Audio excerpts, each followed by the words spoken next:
Eu tenho quase 3 milhões de dólares na minha conta de investimentos e devolveria cada centavo disso se pudesse me lembrar exatamente do tom de azul dos olhos da minha filha antes de ela parar de olhar para mim. Esta é a minha confissão. Tenho 72 anos e sou um homem de sucesso por todos os padrões que o mundo valoriza. Mas estou sentado em uma casa tão silenciosa que consigo ouvir o zumbido da geladeira a 3 cômodos de distância, percebendo que construí uma fortaleza apenas para me encontrar prisioneiro nela. Meu nome é Fernando. Cresci em uma casa onde o chão era de terra batida e o cheiro da fome era tão constante quanto a umidade. Meu pai, Manuel, era um homem de trabalho infinito e sorte zero. Vi suas mãos racharem e sangrarem por um trabalho que nunca pagava o suficiente para cobrir a conta de luz e fiz uma promessa silenciosa e amarga a mim mesmo, aos 8 anos de idade, de que nunca, jamais seria como ele. Para mim, pobreza era sinônimo de vergonha e presença era sinônimo de fracasso. Para mim, ser um homem de bem significava ser um homem que nunca estava em casa, porque estava ocupado demais garantindo que a despensa nunca estivesse vazia. Quando conheci Isabel, ela foi a primeira pessoa que me fez sentir que o barro nos meus sapatos não importava. Ela viu em mim um impulso que chamou de ambição, mas olhando para trás, era na verdade um medo frenético e suado. Casamos em uma cerimônia pequena, e me lembro de segurar as mãos dela e prometer-lhe uma vida. Achei que essa era a forma mais alta de amor, a estabilidade. Eu não percebi, na época, que você pode dar um teto e ainda assim deixar sua família do lado de fora, no frio. Quando nosso filho Ricardo nasceu, eu o segurei por 10 minutos antes do meu bip tocar. Entreguei-o de volta para Isabel, beijei sua testa e voltei para o escritório. Disse a mim mesmo que estava fazendo aquilo por ele. Disse a mim mesmo que cada hora extra era um tijolo na parede que o protegeria da vida que eu tive. Mas tijolos não te abraçam de volta, e paredes, eventualmente, tornam-se obstáculos. Quando Sofia chegou, 4 anos depois, eu já era gerente. Ganhava mais do que meu pai havia ganhado em uma década, mas via meus filhos apenas em retratos. Chegava em casa às 10 da noite, ficava ao lado das camas deles e os observava dormir. Senti um orgulho imenso ao ver a respiração tranquila deles em uma casa que estava paga. Mas eu era um estranho à luz do dia. Perdi os primeiros passos. Perdi as primeiras palavras. Perdi a transição de quando eles precisavam de mim, para aprender a andar para quando precisavam que eu ouvisse seus medos. Eu não estava lá para ouvir. Estava sempre em uma reunião, em uma ligação ou garantindo o futuro. O futuro é um ladrão, percebo agora. Ele rouba o presente e depois chega como um fantasma do que poderia ter sido. Isabel costumava tentar, naqueles primeiros anos, ela punha meu lugar à mesa mesmo sabendo que eu chegaria tarde. Ela guardava os desenhos das crianças para eu ver, tocava meu ombro e dizia: Fernando, fica esta noite. O trabalho vai estar lá amanhã, mas o Ricardo vai perder o primeiro dente hoje. E eu a afastava, não com raiva, mas com um desdém frio e lógico. O trabalho paga o dentista, Isabel, eu dizia. Achei que estava sendo o herói da história. Não vi que estava, na verdade, me apagando lentamente do retrato de família. O tic-tac do crescimento de uma criança é silencioso, até que para, você não percebe o dia em que eles param de te esperar na porta. Para Ricardo, isso aconteceu quando ele tinha 7 anos. Isabel me contou mais tarde que ele costumava sentar perto da janela por 2 horas todas as noites, vigiando os faróis. Ele tinha um caminhãozinho de plástico que queria me mostrar. Uma noite, cheguei mais tarde do que o normal, estressado com um negócio que não tinha dado certo. Passei por ele sem dizer uma palavra, indo direto para o escritório, para fazer mais ligações. Ele não sentou na janela na noite seguinte, nem na outra. Simplesmente levou seus brinquedos para os fundos da casa. Ele parou de me esperar. E essa foi uma morte na qual eu nem sequer compareci. Sofia foi diferente. Ela nasceu no silêncio que eu havia criado. Nunca esperou na janela porque não sabia que um pai era algo pelo qual se esperava. Para ela, era o homem que providenciava o cereal e a mensalidade escolar. Um fantasma funcional que passava pelos corredores nos finais de semana, antes de desaparecer novamente. Lembro-me de um sábado quando eu tinha 50 anos. Finalmente tinha alcançado um nível de riqueza em que poderia ter parado. Já estávamos em nossa segunda casa, um lugar lindo com piscina e um jardim mantido por uma empresa especializada. Eu estava sentado no meu escritório quando Sofia, que tinha 16 anos, entrou. Ela ficou ali por um momento, olhando para os prêmios na minha parede, os livros encapados em couro, os móveis caros. Ela não pediu dinheiro, não pediu carona, apenas olhou para mim e disse: "Você sabe qual é a minha cor favorita, pai?" Abri a boca para responder e percebi, com um solavanco físico de náusea, que eu não sabia. Chutei rosa. Ela não sorriu. Não parecia brava. Apenas parecia cansada. "É verde desde que eu tenho 5 anos", disse ela baixinho. "Mas tudo bem. Eu sei que você está ocupado." Ela saiu, e eu fiquei ali sentado em minha cadeira ergonômica de luxo, cercado pelos frutos do meu trabalho, e me senti um miserável. Eu tinha todo o dinheiro para comprar qualquer coisa no mundo para ela, mas não tinha a única coisa que ela queria: o conhecimento de quem ela realmente era. A tragédia de uma vida gasta perseguindo o dinheiro é que você acaba alcançando apenas para perceber que é uma moeda que não tem valor no reino do coração. Isabel ficou, mas começou a se retirar para um mundo no qual eu não era convidado. Parou de me pedir para ficar para o jantar, parou de me contar sobre o seu dia, começou a fazer viagens com as irmãs, a participar de clubes de leitura e a construir uma vida que funcionava perfeitamente bem sem a minha participação. Estávamos vivendo na síndrome da vida adiada. Eu estava sempre esperando pelo depois, quando finalmente estaria presente. Depois, quando a empresa fosse vendida. Depois, quando as crianças terminassem a faculdade. Depois, quando o fundo de previdência atingisse um certo valor. Mas a vida não espera pelo depois. A vida é aquela coisa barulhenta, confusa e inconveniente, que acontece enquanto você está ocupado, planejando uma aposentadoria tranquila, que acabará passando sozinho. Tenho 72 anos agora. O silêncio desta casa é a coisa mais cara que já comprei, e eu o odeio. Lembro-me do dia em que quitamos nossa primeira hipoteca. Eu tinha 42 anos. Cheguei em casa com uma garrafa de champanhe caro, esperando uma celebração, um momento de triunfo compartilhado. Entrei na cozinha e bati a escritura no balcão como se fosse um troféu. Isabel estava lavando a louça. Ela olhou para o papel, depois para a garrafa, e então olhou para mim com uma gentileza que parecia uma geada localizada. Ela não comemorou, não me abraçou, apenas limpou as mãos no avental e disse: "Que bom, Fernando. Agora, talvez você possa ir ao jogo de futebol do Ricardo, no sábado." Eu disse que não podia. Havia uma fusão, um fim de semana no litoral com clientes. Disse a ela que a casa era finalmente nossa, e que ela deveria estar feliz. Ela olhou ao redor da cozinha, menos as bancadas de granito que eu fiz questão de colocar, os eletrodomésticos de última geração que ela mal usava menos, e disse algo que não fez sentido para mim por 30 anos. Ela disse: "A casa é nossa, mas quem somos nós?" Eu ri. Achei que ela estava sendo sentimental. Achei que ela não entendia a brutalidade do mundo em que meu pai havia vivido. Meu pai, Manuel, morreu sem nada além de um par de botas gastas e uma dívida no armazém local. Eu carregava essa imagem no bolso como um amuleto amaldiçoado. Cada vez que eu atingia uma meta, o fantasma da pobreza do meu pai sussurrava que não era o suficiente. E se o mercado quebrar? E se você perder o contrato? Eu não estava mais trabalhando por conforto, estava trabalhando para fugir de uma sombra. E enquanto eu corria, meus filhos estavam se tornando pessoas que eu não conhecia. Ricardo se formou no ensino médio, e eu lhe comprei um carro, um importado alemão, o melhor da linha. Achei que aquele carro fosse uma ponte entre nós. Achei que os bancos de couro e o motor potente diziam: "Olha o quanto eu te amo." Mas quando lhe entreguei as chaves, ele não olhou para o carro. Ele olhou para mim, e por um segundo, vi um menino de 7 anos, que costumava esperar na janela. Ele disse: "Obrigado, pai. Vai ser ótimo para ir à universidade. É bem longe daqui." Ele não estava animado com o presente. Estava animado com a distância que o carro colocaria entre nós.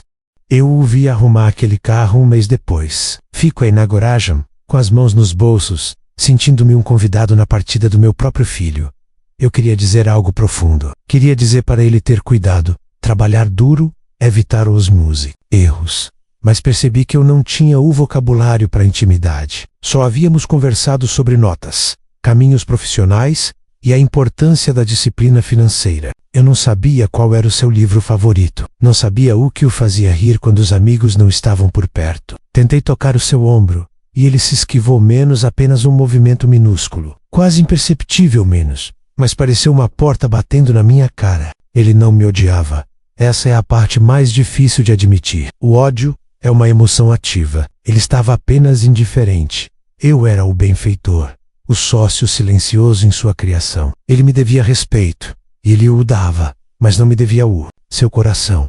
Depois que as crianças saíram, a casa cresceu, e o silêncio ficou mais pesado. Esse era o tic-tac do relógio para o qual eu não tinha me preparado. Achei que, assim que o trabalho estivesse feito, Isabel e eu finalmente teríamos aquele depois que eu havia prometido. Mas o depois era um campo estéril. Certa noite, tentei sugerir uma viagem para a Europa. Eu tinha os folhetos. Tinha as passagens de primeira classe planejadas. Isabel estava sentada na sala lendo. Ela nem sequer levantou os olhos. Viva, Fernando, disse ela calmamente. Passei 25 anos aprendendo a ficar sozinha, enquanto você estava no mesmo cômodo. Não preciso ir a Paris para fazer isso. Suas palavras não foram uma arma, foram um diagnóstico. Percebi então que enquanto eu estava lá fora garantindo o perímetro de nossas vidas, o centro tinha se esvaziado completamente.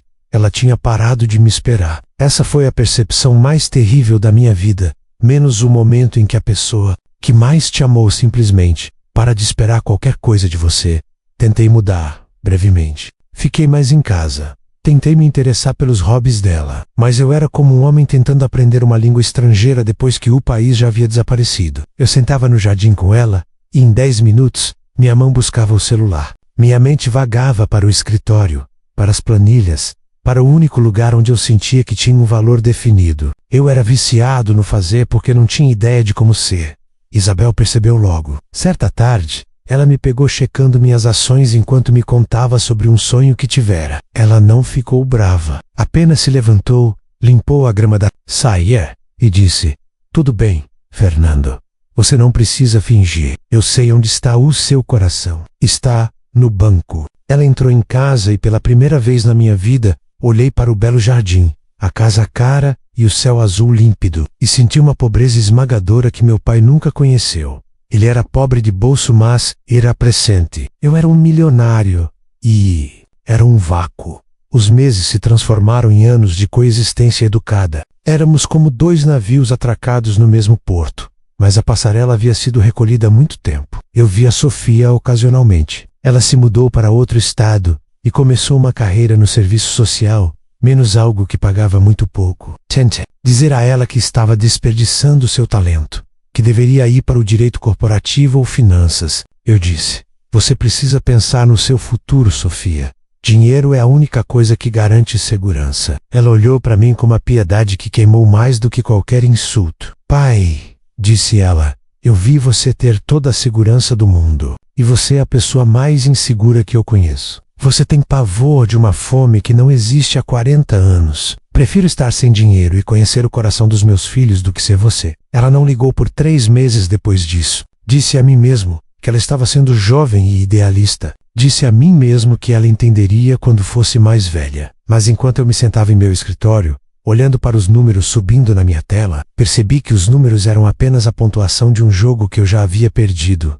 No dia em que me aposentei, a empresa deu uma festa de gala. Havia 300 pessoas em um salão de festas, um jantar de 5 pratos e um relógio de ouro que custava mais do que a primeira casa do meu pai. Meus colegas levantaram-se um a um e falaram sobre minha visão, minha ética de trabalho implacável e como eu havia construído um legado. Olhei para Isabel. Ela usava um vestido que eu havia comprado para a ocasião, de seda, feito à mão. Lindo. Ela sorria, mas era o sorriso de uma estranha educada em um ponto de ônibus. Quando chegou minha vez de falar, olhei para a multidão e percebi que não sabia o sobrenome de quase ninguém ali. No entanto, eu havia passado mais tempo com eles do que com a mulher sentada na mesa 1. Fui para casa naquela noite e guardei o relógio em uma gaveta. Nunca mais olhei para ele. O tempo só é um presente quando você tem alguém com quem gastá-lo. Caso contrário, é apenas uma medida de quanto tempo você está sozinho. Achei que a aposentadoria seria a grande inauguração da nossa vida real. Eu disse a Isabel: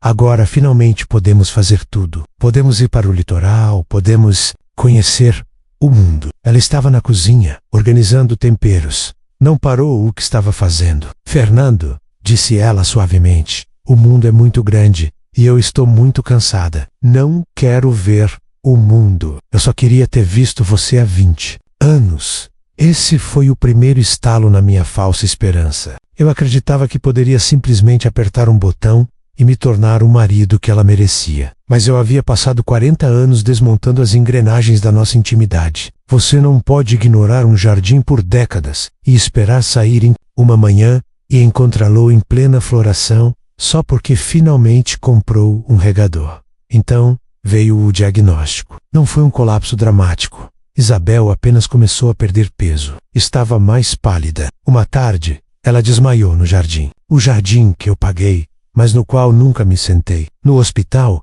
o médico usou palavras como agressivo e estágio avançado. Sentei naquela sala de espera estéril, cercado pela minha riqueza. E pela primeira vez percebi que o dinheiro é a coisa mais inútil do mundo quando você está diante da saída. Eu poderia ter comprado o hospital inteiro, mas não poderia comprar para ela nem mais um mês de saúde. Fiquei ao lado da cama dela por 3 semanas. Não atendi uma única ligação. Não chequei os mercados. Pela primeira vez na vida, eu estava 100% presente, mas estava sendo presente para uma despedida. Houve um momento, cerca de 10 dias antes de ela falecer, em que ela pareceu melhorar. Uma melhora súbita, disseram as enfermeiras. Foi o nosso ponto de falsa esperança. A cor dela voltou e ela pediu um chá. Ricardo e Sofia vieram ao hospital. Por algumas horas, sentamos naquela sala e rimos. Conversamos sobre uma viagem que fizemos quando eram crianças. Um raro fim de semana em que eu realmente fiquei o tempo todo. Senti uma onda de adrenalina. Pensei, é isso, é a nossa segunda chance. Vou levá-la para casa. Vou contratar as melhores enfermeiras. Vou passar cada segundo com ela. Comecei a fazer planos em voz alta, falando sobre o verão, o jardim, os jantares de família que teríamos. Ricardo e Sofia se olharam. Eles não compartilhavam do meu entusiasmo. Eles viam que eu estava aterrorizado demais para admitir. Eu estava tentando comprar o futuro novamente. Mesmo enquanto o presente escorregava por entre meus dedos, Isabel estendeu a mão e pegou a minha. O aporto dela era fraco, mas seus olhos estavam mais claros do que eu os via em anos. Fernando, pare, sussurrou ela. Eu parei. Não construa outra casa na sua mente, disse ela. Apenas fique neste quarto comigo. Era tudo o que eu sempre quis. Apenas o quarto.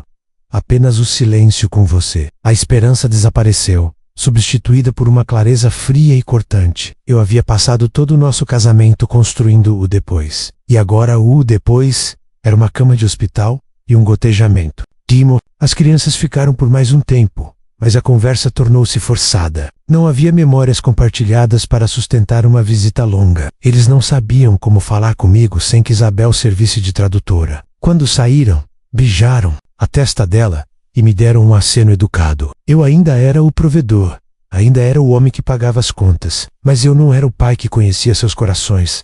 Ela faleceu em uma terça-feira. O silêncio que se seguiu foi diferente do silêncio dos meus anos ocupados. Este era um silêncio pesado, permanente. No funeral, muitas pessoas vieram, falaram do meu sucesso, falaram do lar estável que eu havia proporcionado. Mas enquanto eu estava ao lado do caixão, olhei para Ricardo e Sofia. Eles estavam juntos. Uma unidade de 2, e eu estava a alguns metros de distância. Eles estavam de luto por uma mãe que tinha sido o mundo deles. Eu estava de luto por uma mulher com quem vivi por 45 anos, mas para quem só olhei de verdade nas últimas. Percebi então que meu pai, Manuel, apesar de seus bolsos vazios, morreu com seus filhos segurando suas mãos, porque o amavam. Eu provavelmente morreria com meus filhos segurando minhas mãos, porque sentiam que era seu dever. Existe um mundo de diferença entre amor e dever, e essa diferença é medida no tempo que você dá quando ninguém está te forçando a isso.